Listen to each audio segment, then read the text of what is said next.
नमस्कार शेतकरी बांधवांनो, शेतीमालाचे बाजारभाव या सदरामध्ये सर्वांचे स्वागत आहे। मी रमाकांत पोले। आज दिनांक 27 सप्टेंबर रोजी शेतीमालाचे बाजारभाव पाहणार आहोत।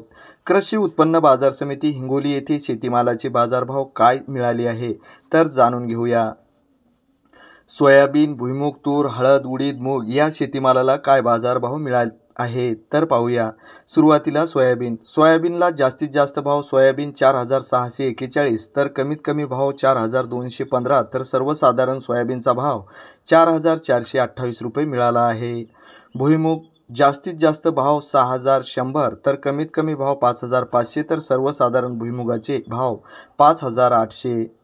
तूर जास्तीत जास्त भाव 9840 तर कमीत कमी भाव 9500 तर सर्वसाधारण तुरीचे भाव 9670 रुपये मिळाले आहेत।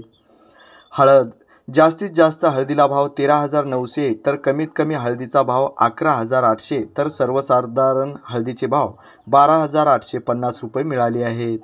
उडीद जास्तीत जास्त उडदाला भाव 7000 तर कमीत कमी भाव 6600 तर सर्वसाधारण भाव 6800 रुपये उडदाला भाव मिळाला आहे।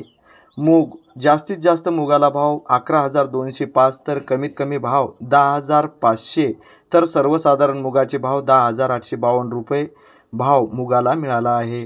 कृषी उत्पन्न बाजार समिती हिंगोली येथे लिलाव पद्धतीने पुकारलेल्या बोलीमध्ये शेतीमालाला बाजारभाव मिळाले आहेत। यामध्ये कालच्या भावापेक्षा सोयाबीन, हळद, मूग, तूर या भावामध्ये घसरण पाहायला मिळाली आहे। असे नवनवीन शेतीमालाचे बाजारभाव अपडेट पाहण्यासाठी या चॅनलला लाईक व सबस्क्राईब, बेल आयकॉन घंटीचे बटन दाबा, जेणेकरून रोजच्या रोज शेतकरी बांधवांना बाजारभावाचे अपडेट मिळतील।